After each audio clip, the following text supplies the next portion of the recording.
Very good.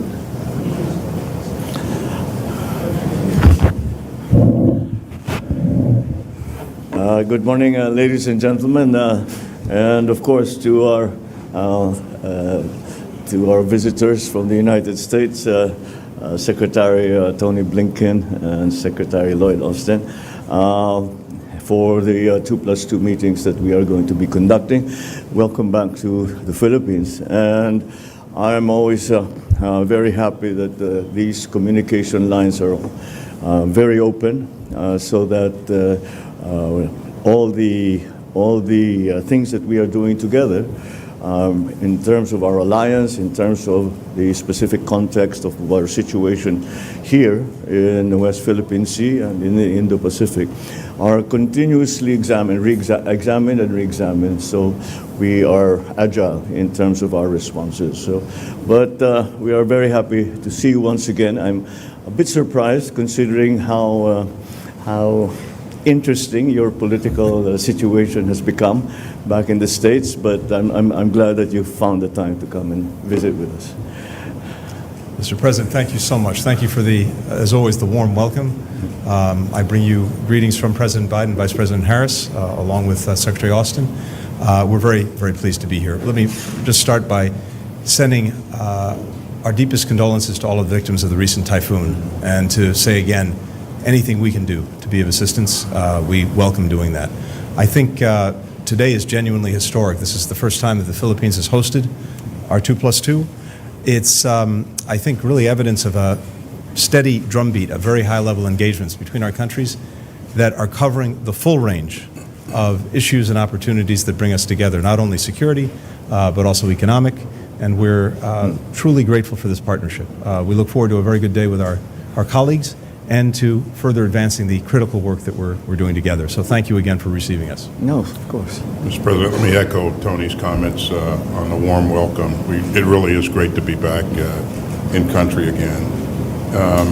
And also his offer of condolences for those who have been affected by the storm.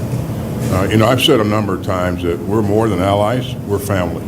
And it always feels that way when I'm working with our colleagues. We have common interests, common values, and so I think we've done a lot over the last 3.5 years to continue to strengthen our alliance, and we look forward to continuing to work with you and your team to move even further.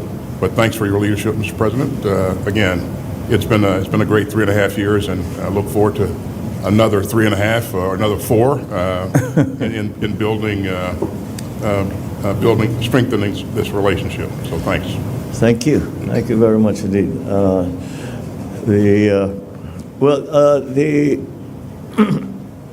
I think that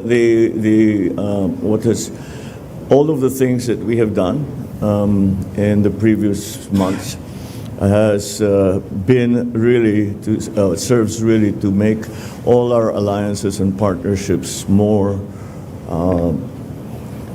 actually have a working relationship, in the sense that lines of communications have been opened, and we are doing many more things together. I cannot stress enough the trilateral agreement that we signed in the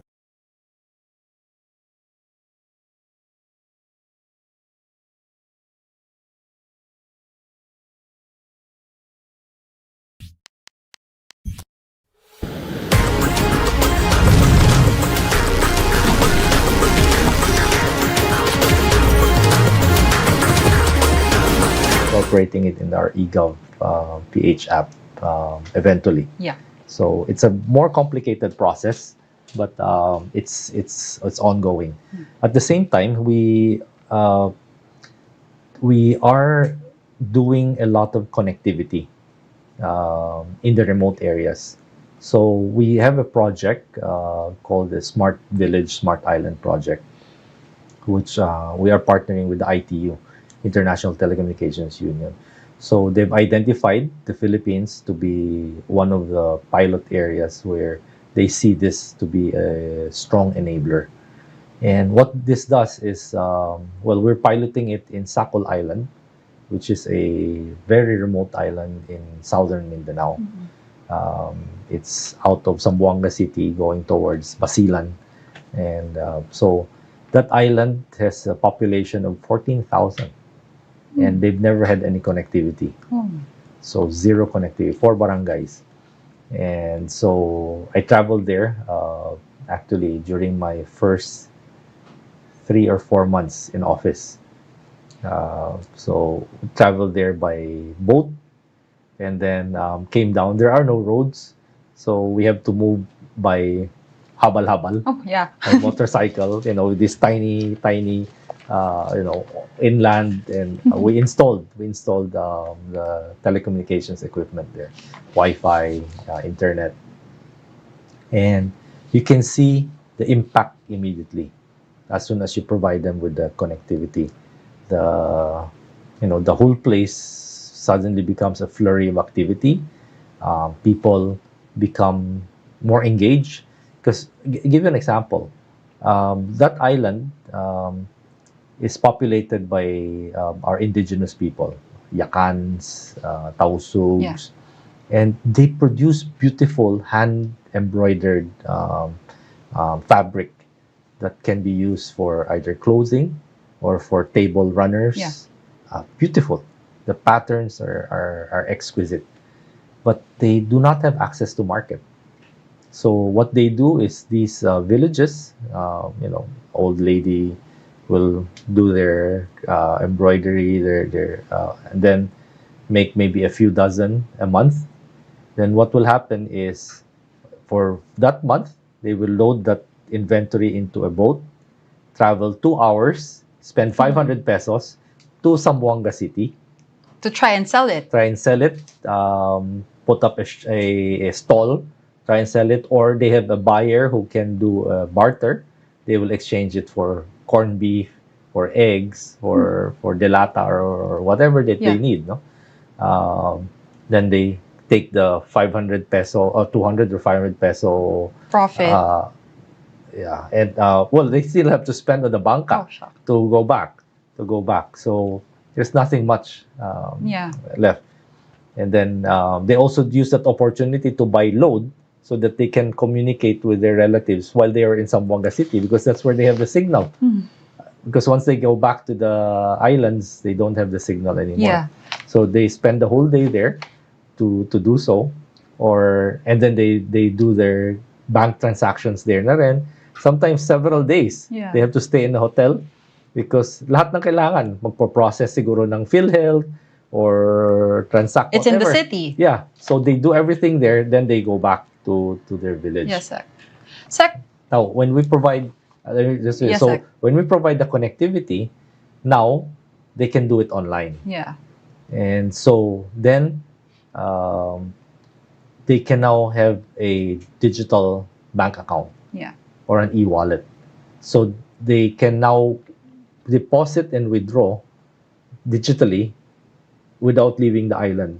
Whereas in the past, they have to go to the Zamboanga City to go to the municipal rural bank in order to withdraw cash and to deposit the cash. Yeah. So now it's online, and the access to market, because this person in the past, I mean before the connectivity, can only access the Zamboanga market. Now, because of online, we teach them Nationwide. worldwide. So we teach them digital entrepreneurship skills. We teach them digital marketing skills, so they can showcase their product to buyers in Europe, and the buyers in Europe see how they produce it because they're online. Yeah. They can see into their webcam how it's handmade, Yes. literally handmade. So the prices that they get for their products is multiplied 10 times. And so this old lady that started off in a wooden shanty all alone, I would expect that 3 years later, when I go back, she's probably staying in a much better building, not working alone. Most likely now, she has probably invited all her neighbors to come and work for her in doing all of those and producing much more. and then those products can be exported directly Yeah. through our logistics providers, because our logistics providers can do it, can ship it for them internationally. They go there and pick it up from the island and then ship it out direct to Europe. I'm really glad, and I really hope that old lady would have her own, bigger home, Yes. her own staff, giving job creation also. And speaking of job creation, Mr. Secretary, how has DICT helped out our economy in terms of job creation? Kasi number one yan, di ba? Yung teach a man how to fish, that line has already transcended all of the generations. Kailangan matuto. So, paano ho natin natulungan ng ating mga kababayan? And with the story that you just shared with Nanay, I think it's a good opportunity for DICT as the head for you to share. How did DICT, revolutionize digital innovation to more job creation? My example earlier, so this old lady who was embroidering today is a digital entrepreneur. Yes. And instead of working by herself, she now hires a bigger team. So the entire neighborhood benefits from her alone. And you multiply it now across all the villages in those areas. And then you multiply it. That is just one island. We're doing it in many other islands all over the country. So the scale in which we are transforming those remote communities that have been isolated from the economy and now are part not just of our national economy but the global economy, because they become productive members of society. On top of that, of course, aside from teaching digital entrepreneurship and digital marketing skills, there are many others. We have our program for developing the gig economy. So we're encouraging and training people to be online content creators, graphics designers, sales and marketing. The live sellers also included. Yes, a lot of them, and they're all a lot of them are earning a lot of money doing online selling, and these were non-existent jobs Agreed. before, but now they are generating income. So these are income that the government never saw coming. Yes. Nobody never ever saw them coming, and now they're contributing to the economy. So on top of the gig economy, we're fostering also our startup communities. So people who have more innovation, we identify them, and then we partner them with investors to see if they are willing to put up the investments. We give them the exposure so that the people will see these innovations, and we support them with some funds, initial funds for startups. And of course, we're also helping many of the tourist areas develop into what we call digital nomad centers. Okay. Digital nomad centers, meaning these are foreigners who does not need a regular office to work. They travel everywhere. So long as there's connectivity, they can work. My mind is blown how DICT has helped out, with the facets of tourism, with the facets of smoother transactions with payments. Kasi yan po yung inireklamo ng ating mga kababayan. Tama. Ang haba ng pila, may lunch break. But, DICT really has helped out with this, problems.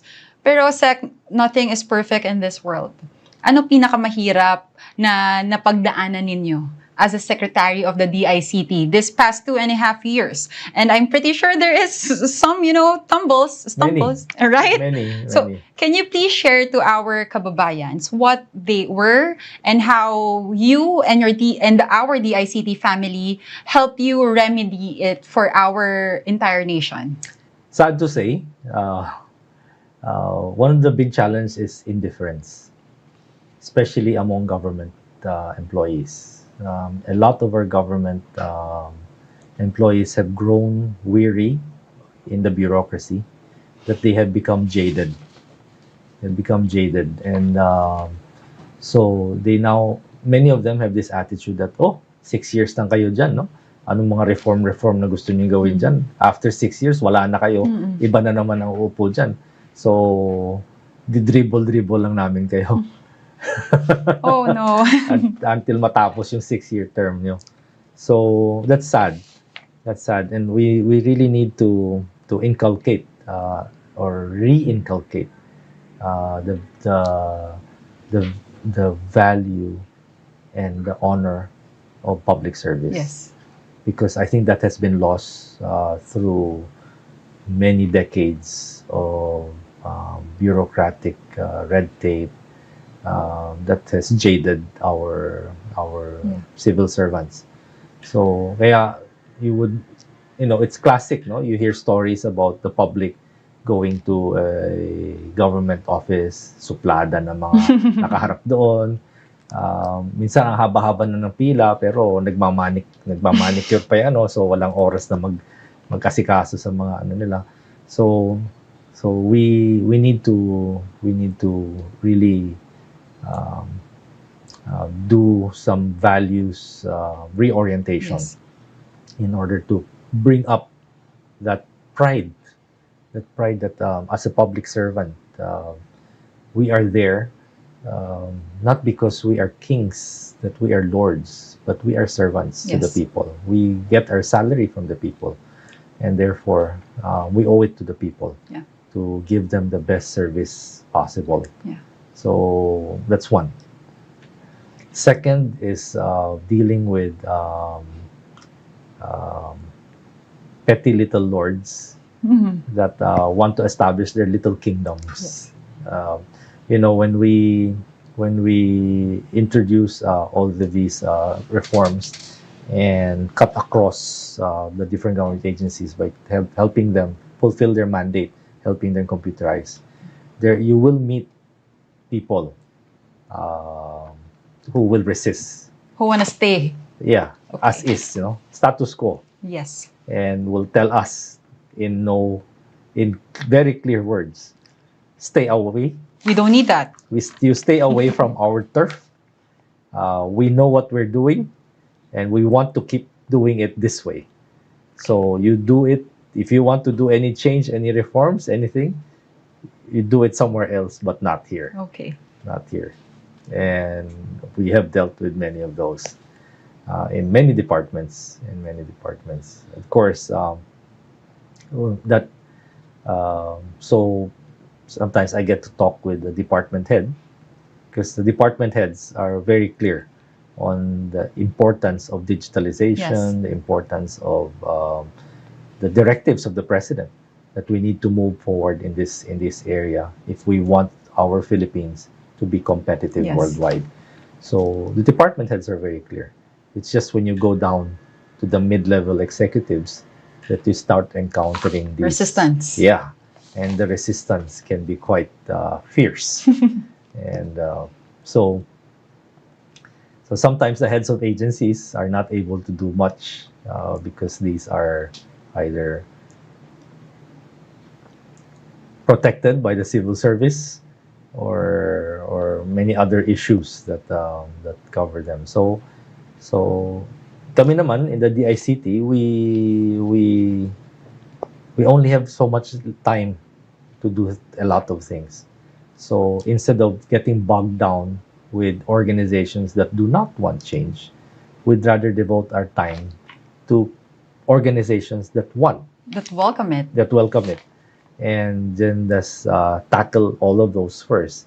Then maybe on our 5th year or 6th year, if we still have spare time, then maybe if these agencies are finally convinced that they'll be left behind if they don't come on board, then maybe we can do something about them. Yeah. If not, then after our administration is gone, then they will just be there on the Yeah. sidelines. They won't be part of the Philippine story, Yeah. of the Bagong Pilipinas story. I've read a lot of articles, reflecting what you have said during your speeches, during your talks, and there was one line that really got to me. And I think any public servant leader who, really would want to stay in government and contribute heavily on the advancement of the Philippines would really emulate from this. And this is, your line was, no Filipino should be left behind. And I really love that because bakit nga may maiiwan sa atin? And with that line, Sec, please explain to our kababayans or, tell your story. What is a lifelong lesson that you have, learned and ruminated during your tenure as a secretary this past 2.5 years? Kasi hindi madali yun, Sec, right? I've met a lot of heads of agencies and tumatanda lang sila lahat sa stress. But hearing the story about Nanay, hearing about, stories about job generation, really brought a positive light to the line that you've always said, no Filipino should be left behind. What is one journey or one life lesson that you would want to share with our viewers, subscribers, and our kababayans? Walk us through it again, Sec. We all have to realize that we only have one life, and it's a gift. It's a blessing that has been given to us, an opportunity to be alive, to be on this world. And I think it should be a life well lived.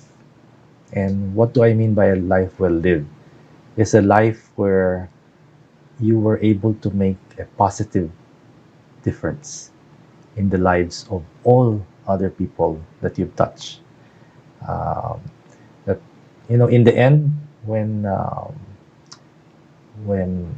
you say your goodbyes and you finally are laid to rest, what will be left really will be your memory in the lives that you touch. And I think those are, I think, the more meaningful way of living your life. Of course, you'd like to enjoy a little Of course. luxuries here and there, but ultimately, I think your kababayans will appreciate that you were a positive influence, a positive change in their lives. And this, I think, makes our mission a noble mission. And I'm not just saying about me being secretary in the department. I'm talking about the teachers. Yes. I'm talking about the nurses, the doctors, people who devote their lives in building up others, in helping up others from whatever status or level that they were born into. Yeah. So I think this is one way of making your life more meaningful. Yeah. Because otherwise, what will be the difference between our life and like a life of an animal? Agree. Agree. Animals would be you eat, you drink, you defecate, urinate, reproduce, Yes. then go back again. It's a cycle. It's a cycle. So what differentiates us, except if we can do much more? Yes. And God has given us the intellect. God has given us a soul. What are you going to use that for? What more can the Filipino people expect from Secretary Ivan Oy, the DICT family, and the department as a whole? I think you can expect more hard work from us. We have 4 years to go and there's so much still to be done. I'm quite happy that in the first 2 years, we were able to achieve quite a significant and dramatic transformation of many areas in terms of connectivity, in terms of the services to the public that are being incorporated into